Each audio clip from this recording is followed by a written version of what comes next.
रानो चिड़िया के 3 अंडे थे और आज उन तीनों में से 3 प्यारी प्यारी बेटियां निकली थी। मम्मा चिड़िया बहुत ज़्यादा खुश थी। बच्चों, आप घोंसले में बैठो, मैं पड़ोसियों को मिठाई देकर आती हूँ। बहन, मैं आपके लिए मिठाई लेकर आई हूँ। मिठाई? बेटे निकले हैं क्या अंडों से? नहीं, मेरे तो 3 अंडों से बेटियां निकली हैं। पागल चिड़िया, बेटों की मिठाई तो हर कोई बांटता है और तुम हो कि बेटियों की मिठाई बांट रही हो। इस जमाने में बेटियां बेटों से कम नहीं हैं। देखना, मेरी बेटियां बड़ी होकर बेटों से ज़्यादा कामयाब बनकर दिखाएंगी। मेरे 3 बेटे हैं, बड़े होकर एक एक दाना भी लाएंगे तो 3 दाने घर आएंगे और तुम सारी जिंदगी इन बेटियों का पेट भरना और फिर इनकी शादी और दहेज की फिक्र करना।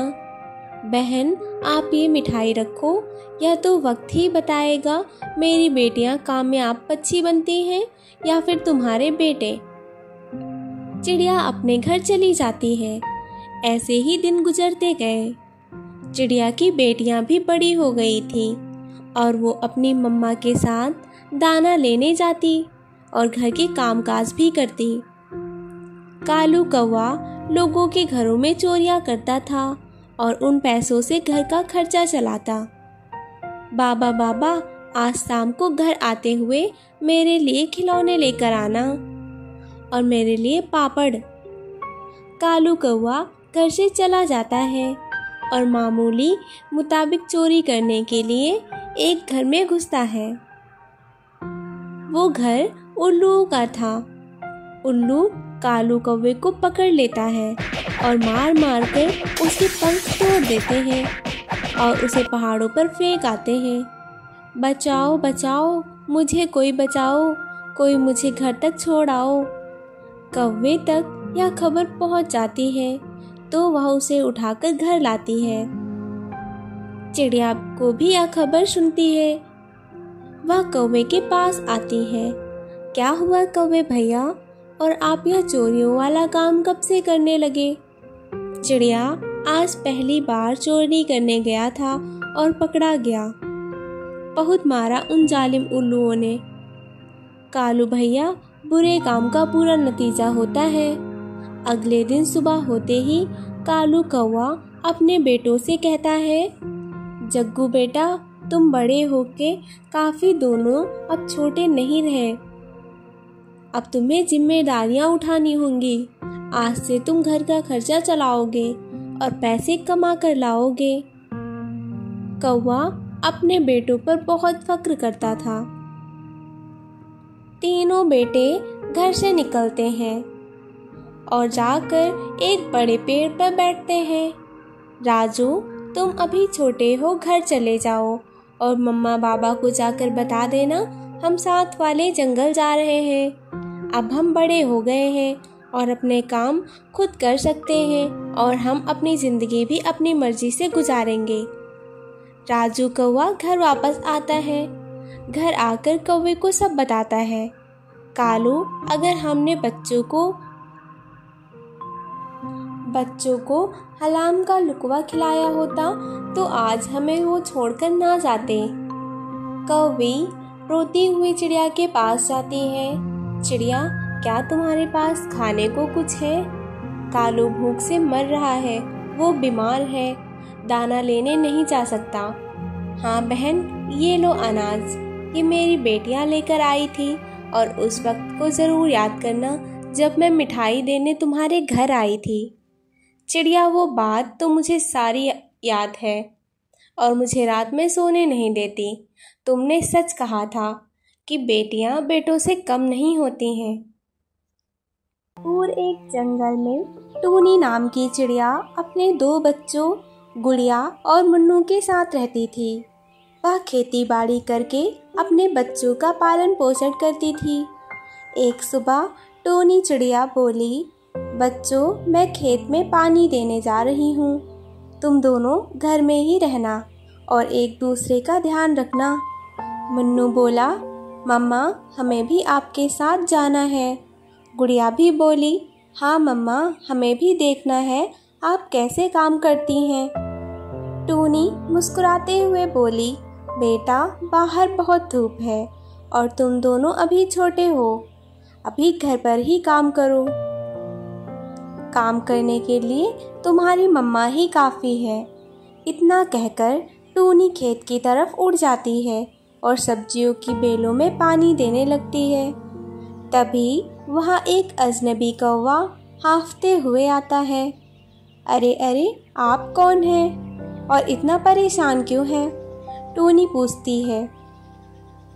कौवा बोला, मेरे पीछे एक शिकारी चील पड़ा है, वो मुझे मार देगा, कृपया मुझे छिपा लो, मेरी जान बचा लो, मैं मरना नहीं चाहता।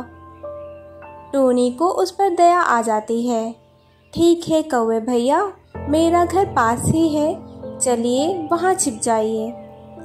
टूनी उसे घर ले आती है।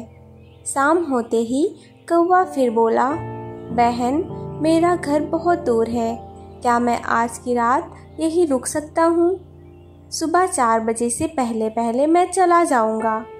टूनी बोली, ठीक है, आप इस घोंसले में सो जाइए। खाना खाकर वे सब सो जाते हैं। दूसरे घोंसले में टोनी और उसके बच्चे सो जाते हैं। अगली सुबह बच्चों की आंख खुलती है तो वो देखते हैं दरवाज़ा खुला है और उनकी माँ ज़मीन पर मृत पड़ी है। मम्मा मम्मा, आपको क्या हुआ? मम्मा प्लीज़ उठो। गुड़िया और मुन्नू ज़ोर ज़ोर से रोने लगते हैं। उनकी आवाज़ सुनकर पड़ोसी मिट्ठू तोता वहाँ आ जाता है और हालात देखता है। बच्चों, वो अजनबी कौवा एक चोर था, उसी ने तुम्हारी माँ को मारकर घर के सारे पैसे चुरा लिए हैं। अब तुम्हें बहुत समझदारी से रहना होगा, किसी अजनबी को घर में घुसने मत देना। इतना कहकर मिट्ठू तोता वहाँ से चला जाता है। अब दोनों बच्चे अनाथ हो जाते हैं। गुड़िया बोली, मुन्नू भाई, हमें अब काम करना होगा, हमें खेत की सब्जियां बाजार में बेचनी होंगी, तभी खाना मिलेगा। खेत पर चले। वो दोनों खेत पर चले जाते हैं। वहाँ का हाल देखकर चौंक जाते हैं। खेत की सभी सब्जियों कीड़े से खराब हो जाती हैं।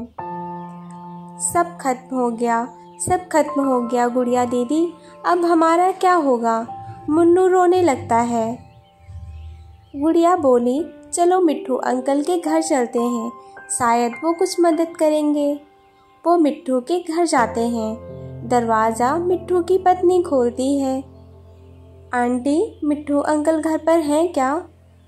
नहीं, खाना लेने गए हैं, हमारे घर पे खुद भोजन नहीं बचा है। वो दोनों घर लौट आते हैं और एक पेड़ के नीचे बैठ जाते हैं।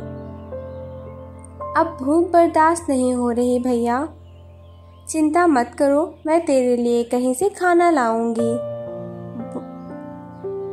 तभी वहाँ पे एक बूढ़ा कबूतर आ जाता है। तुम दोनों इतना परेशान क्यों हो? तभी उन्होंने कबूतर को सब बातें बताईं। कबूतर ने उन्हें एक चमकता हुआ बीज दिया और कहा, अपने खेतों में बो देना और कमाल देखना, कहकर वहाँ से चला जाता है। दोनों बच्चे खेत में जाकर वो बीज बो देते हैं। अगली सुबह चमत्कार हो जाता है, वहाँ अंडों की फसल लहरा रही थी। गुड़िया दीदी, देखो अंडों की खेती। मुन्नू, यह सब माँ का आशीर्वाद है, सच में ये जादुई बीज हैं जो उन्हें कबूतर बाबा ने हमें दिए हैं। बच्चे अंडे तोड़ते हैं, बाजार में बेचते हैं और खाना पीना ला कर लौटते हैं। धीरे धीरे उनकी ज़िंदगी खुशहाल हो गई। उन्होंने मेहनत और समझदारी से एक नया जीवन बनाया।